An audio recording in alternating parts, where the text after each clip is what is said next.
Do you have a favorite mantra that you say when you need to relax or focus? That's what mantras do, right? They help us relax and focus. Well, how about teaching mantras? Do you have one or know of any that can help you relax? You might have one as simple as... Today I want to share with you 3 teaching mantras that I use to help me help my students improve their motivation.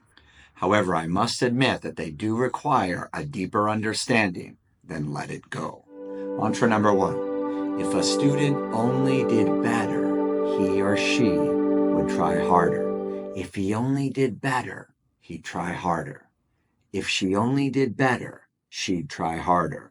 Did I just say that incorrectly? We all know what the other way is. If he only tried harder, he'd do better. Let's be honest. Has that ever helped anyone? I mentioned that if we really want to make the mantras work, we need to understand them at a deeper level. In the case of mantra number 1, in order to do that, we need to change our shoes and take a walk. Think back to when you were a child, when you tried something and you tried it again and again, but in the eyes of whoever was teaching you, you just couldn't meet the perceived standard of what was adequate performance, or even worse, the unrealistic goal of perfect performance. You're just not good enough. Did you ever have that nightmare of a piano teacher that expected rapid improvement, impossible immediate perfection? You messed up again, even though what you had just played was better than the time before that. Oh, if you only tried harder, you'd do better. How about that fanatical football coach who embarrassed you for dropping the ball? Again, even though that day or week you had shown improvement, you dropped the ball fewer times than previous days or weeks. What do I need to do? Put friggin' super glue on your hands? Oh, if you only tried harder, you'd do better. Lastly, how about that teacher who rudely passed back your test? Another low score. Why can't you understand if you only tried harder, you'd do better? However, you had tried harder, and you did do better. In fact, you improved by 10 points. No, you didn't go from 85 to 95, but you still improved because you went from 65 to 75. Unfortunately, 75 is just not as academically attractive as 95. Oh, if you only tried harder, you'd do better.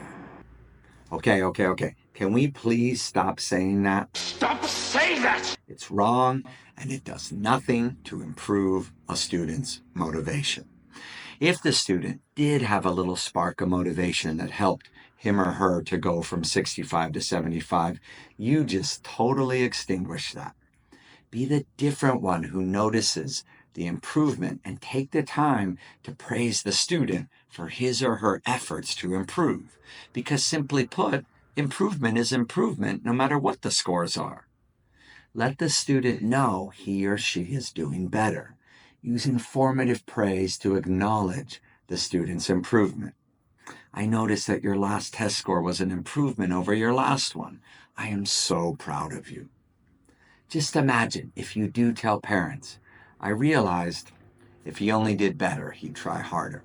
The parents may ask you to say it again, because I bet they have heard it countless times. If he only tried harder, he'd do better. The way mantra number 1 can come to fruition for the student is by praising the child for his or her progress along the way. And this process of incremental praise is clearly defined by mantra number 2. Reward direction, not perfection. In order for our students to feel they are doing better, we need to reward their incremental improvements, their direction up the challenging steps of whatever subject they are learning.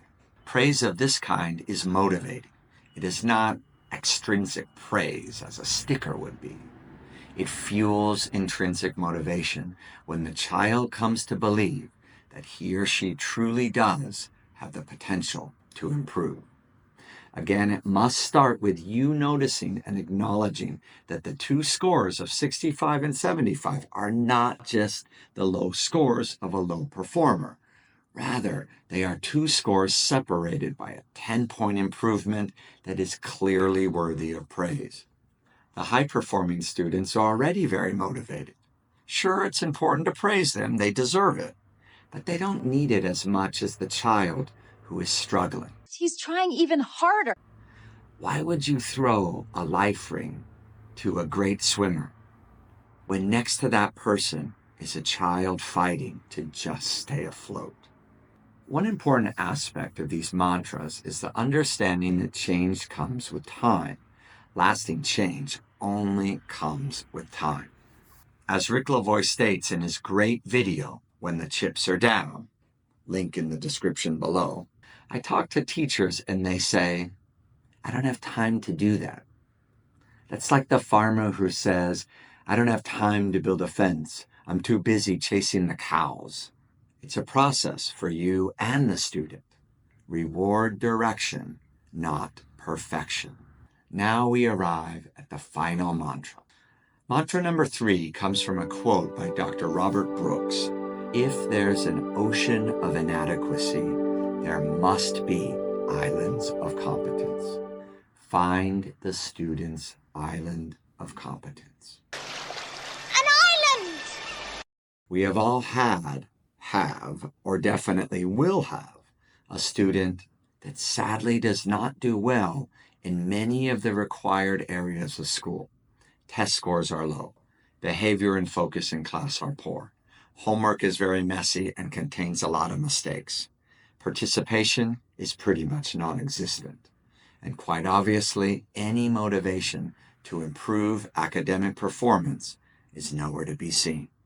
I have a young student, usually a chatty, distractible student, who for some reason is always the first one to be ready during transitions. And I praise her for that island of competence. I also have a student who consistently gets low scores on his homework and tests. But for some reason, his in-class notes are beautiful and perfectly written. I praise him for that island of competence. The idea behind finding a child's island of competence is that a child should not feel he or she can do nothing right. Whether it is at home or in the classroom, we need to be the talent scouts who can make our children or students feel happy about themselves. It's really that simple. Find something a student is good at and praise him or her for doing that well. Because what you are doing is opening a door that is probably rarely ever opened for that child. And you're allowing the child to get his or her foot in the door. We all know if you can just get your foot in the door, you have arrived at a place where change is possible. A wonderful quote explaining mantra number 3 comes from When the Chips Are Down. If the only thing your child knows how to do is use a Phillips head screwdriver, every Thursday before he gets off the bus, you loosen every bloody screw in the house and you give him the screwdriver and say, go to it, pal, because nobody does it like you. Performing well on a task, big or small, feels good because you know you have the ability to do it successfully. It is empowering. It is confidence building. It is intrinsically motivating. And when the child goes out on a limb and tries his or her hand at another task, such as spelling tests or participation, we have to be the talent scouts who recognize the effort. The door to a happy, motivating classroom for both you and your students is not impossible to open. In fact, it is waiting to be opened. If he only did better, he'd try harder. Reward direction, not perfection. Find the child's island of competence. Let these mantras give you peace and focus in your classroom by changing your perspective on how you look at your students' performance. In doing so, your students, especially those who truly need your help, will feel the joy of doing better, and they will continue to do well because they know they can.